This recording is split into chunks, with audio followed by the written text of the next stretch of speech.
Welcome GRD 122W1 to P5, our Victory Classic rebrand can finally. And I set up kind of a backdrop for you to work on this so that you could put a new image in there. And remember, the Corvette was practice, and I'd like you to work on a new image. It could be anything else. It could be a guitar, it could be a locomotive train, it could be anything classic that you want to throw in there. But I don't want you to just use your practice. The Corvette was a practice to just kind of follow me and get used to illustrating. But I want you to go find an image of your own to trace and to illustrate and to put in there. So it's your own design and not just using the same Corvette that I chose. So what you're going to do is you're going to come to P5 under Unit 11. You're going to click on this link, and it's going to be a shared link from me. So that means you're going to have to go up here, it's view only, and you're going to duplicate it to your drafts, and you're going to open it.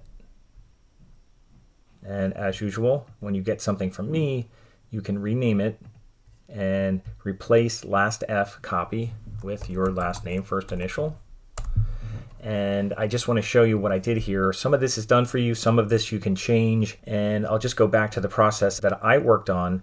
I went in Photoshop. Now, I've been working with Creative Cloud a little. I never worked on it in all the years past. This year has been the first year I messed with Creative Cloud, and it's very much like Photo P. Some of the things in Photo P that I was getting used to are actually in Creative Cloud. I don't know which came first, but anyway, when I was looking at all these cans, since there is a white can for Brotherly Love, and that's more current, and they aren't doing this one, what I wanted to do was kind of base it on one of these cans, because I like the dark background with the stars and this kind of cityscape. And so that's what I kind of tried to set up. So I used this Prima Pills can, and I created a Photoshop file, and I got rid of this inner part because we're going to put something else there. So I got rid of that, and I used the magic wand, and I kind of made a rounded selection and so on. I got rid of that. So just left that empty there. Now, what I did next was fill it in. So I filled it in with kind of a dark color, just kind of matched this color up here, just made a selection, kind of filled it in. Now, obviously we're going to change this. Now, I also put this on top just to kind of get the idea of keeping a white label, which I might do. I think it's still okay to use a white label. I looked at all the labels. They have all these different colors here. I could have used a blue, but we're using a lot of dark blue anyway. We can use a lighter blue. I mean, you can change it, but I decided to kind of stick with a white label and see how that goes, because it's kind of pulling from the original can, but if we change the background, it'll be a little different since we're going to change the car. So that's what I was thinking. So anyway, instead of just having a solid blue in here, I actually went back and did the whole pop dots thing. If you remember the whole pop dots thing that we did before, I made a smaller pop dot, I made a gradient, a new channel, did pop dots, and made it as a selection, and then filled the selection with this kind of blue color, and I'll just show you the finished product here. And then I just kind of filled it just like we did before when we were working with pop dots in the past. So I created that, and then actually I deleted everything but. So I used this selection to create everything but. So I could go over that at some point, but you don't have to do that. I did that for you. So this is what you're kind of starting with.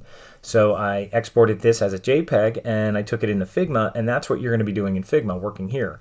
Now, you might say, well, that looks a little better. I actually created this. This is a shield, and I have it locked right now, but basically it's a just a rectangle, and I kind of rounded the edges a little, and then I moved the anchor point. So I created this kind of almost cube shape, 3D cube shape, I don't know what you want to call it, but this shield. And then I matched some fonts. I have it grouped, text on shields group, so there's a couple things in here. There's Classic Logger. I used a font called Tico, which I looked up in Google Fonts. Tico kind of matched that a little bit, so I wanted to stick with that. It was very condensed, and it had a little bit of kind of squarish feel to it. Not exactly what they had, but something like that. So I used that. In fact, I converted this one to outlines, and remember how you do that? You go to flatten, and I actually flattened it, and that way I was able to squeeze it in more and make it more narrow like that, because you can't do that with text unless you flatten it. You can't do it with regular text. So I did that. I matched that red color up there from the V. I put Munich Helles down here. Now again, this is all grouped in here, so you got to double click to get in here if you want to see it. If you want to change anything, that's fine. So this is Tico regular, and this isn't anything because I converted it to paths. So that was a flatten right there. And then even in here, you could see I made this 4.8% alcohol by volume. That's also Tico regular, and I did that in different blocks here. This is just a rectangle, so if you see vertical line, I just made a rectangle here. That was easier than try to do a vertical slash, because then I could kind of move it around. So I created this, even this thing here, I actually put a gradient on it of all these colors, just like we did on the bottle in Computer Graphics 1, I created kind of a white, a gray, a white, a gray, using this gradient kind of thing up here. So if anybody worked on those bottles in Computer Graphics 1, that's where that gradient practice came from. So I kind of created this gradient here to kind of match that label. And then I just put it all in, and then I just kind of grouped it all, grouped everything there. So if you want to leave it alone, you could even just leave it alone, but everything's in there. If you want to get in there and change anything, that's fine. I'm going to hit done here because I'm not sure what I did in here. So I turn off my text and then I turn off the font shield. There's the original kind of classic I put there because that's how I matched the font. So I kept that in there. So I kind of put that on top of my Photoshop file when I generated my JPEG. Okay, so that's what I kind of went for. So hiding that, made this, made that, and everything's on top. So what do you need to do now? Well, you need to trace something. Now, remember, the Corvette was practice. So try to do something else. You could do a guitar, you could do a locomotive, you could do anything that's classic, not a plane because they have a plane on one of the other ones. So anything that could be kind of classic that you put on there. Or a different car. Corvette, a different Corvette, any kind of car, just something that will kind of attract younger people just a little bit more. So what I'm going to do, I already did 2 cars. So I'm not going to do a third one at this point. But what I am going to do is just go back, and I have to go back. I don't think they let you open multiple files. So I'm going to go back here, and I'm going to go back to files, and I'm going to open up one I did. Now this is the one I did the practice video with you. This is one I did before just to kind of practice it. And I'll open up this one right now, and I'll just copy it. Now, one thing I'd want you to do, if you did not have it grouped, like if this stuff was not grouped, what I'd like you to do is just go down here, highlight all the different layers from top to bottom. I'll select the top one and the bottom one, not any tracing images, but just everything that you did. And what you could do is group it. And then that's Command G or Control G. So that way it's easier to copy and paste. So this is the one I did. I grouped it. It's also easier sometimes to export this thing as a ping if you need to. I'm just going to keep it grouped, and I'm just going to copy it. Copy. Now I'll go back to my files and open up the one I just started here and paste it in. And there it is. And now I kept it orange. I can change this. Now you can see I'm changing the scale in here. Unlike Photopea, you do have to hold shift. So I'll bring this in here. And this is kind of what I was looking for. Actually, that's not too bad. Although it's a little orangey, almost like the other one. And I don't necessarily need the shadow on there, although it does give a little bit of depth. But any of that stuff I can change, because remember, this is a group. So wherever that shadow was, I'd have to go back. I think it was on the outline black. And there's the drop shadow. If I'd want it a little less, I could go here to edit. And I think I had to Y it 12. I can make it a little less, like 10. I can blur it a little less, or even turn down the opacity a little less. Anything you want to do.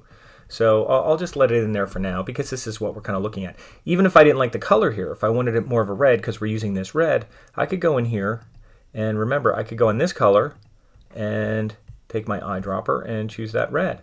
And I could go to this color, all these things in here, and kind of move my hue more to the red and make it more of a pinky kind of color instead of that orangey peachy color. And if I wanted to make it a little darker, I can, and that looks okay. And I'll hit done because I went in there to those shapes. And that's all I'm kind of doing is kind of upgrading this. This is my new upgrade. And again, I'm not sure about the shadow. I might have to go in there to the shadow and go down to the outline black and go to drop shadow. Might still be too much. I might put it at like 5, put the blur a little less, and even turn the opacity down even more. It looks like I didn't turn it down last time, so just a little bit of shadow. I don't want it jumping off the can. I just want it to be a nice kind of accent here. And be careful doing that. I just move the shadow, so I'll go back up here and just click on the group itself. And I actually like that color with that. I think that looks pretty cool. So I'll scale it down. I could even squash it in a little bit if I want, so it fits nicely on the can. Bring it down in there. Now, I didn't put any cityscapes or anything like that. I could even bring it up a little bit. But that's kind of a cool logo. I think that looks better than this one. I think it kind of goes more with those kind of things. I think if we put that in there and just made a screenshot or anything and just threw it in there to see what it looked like, I think it looks a lot better. So the idea here is that you're going to create your own and not use the same Corvette that we did. I know we all did the practice Corvette exercise, or you should have, but I'd like you to do something else, a different car, a different model of car, a different Corvette or whatever. And you don't have to use the same color scheme. You can maybe make this shield blue or something if you wanted to do something with a blue or whatever.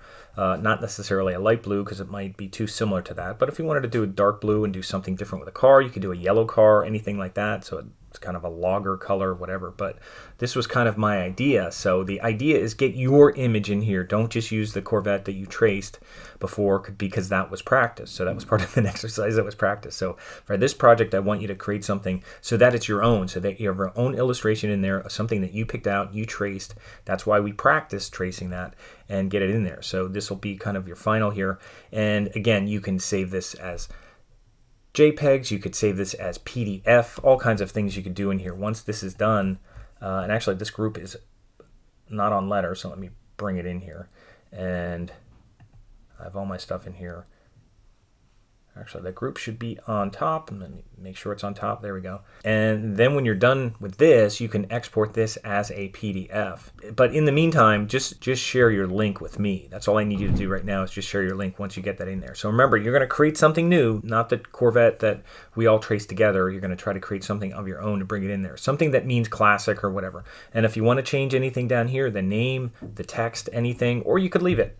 You could leave it too. If you like the way that looks, you trust me in terms of logger, that's fine. But get your image in there, something that you traced, and try to do something new other than the Corvette that we all traced together. I don't want everybody to have the same exercise of the same Corvette in there. I'd like you have your own kind of idea in there, or a different car to work on. So take some time to work on it. I've given you lots of time with this. I've tried not to go unit to unit, like to get this done this unit. So I've given you some extra time, and even over the Easter holiday, to kind of work on some things. So take your time, work on this, so it's a nice portfolio project with something that you traced in here, and not just the Corvette that we all traced together. So that's where we're going with this, and then it turns out to be a nice little project, I think, for your portfolio. So that's what we're working on right now. So that's for your P5. That's part of Unit 11. I know it's going to stretch into Unit 12. That's okay, because if we were in the classroom, we wouldn't be doing everything from exactly week to week. So get to work on this. Get to work on a new image. Go find something, a guitar, whatever you want to put in there for your classic logger. If you want to change anything down here, that's fine too. So that's your P5, your Victory Can rebrand.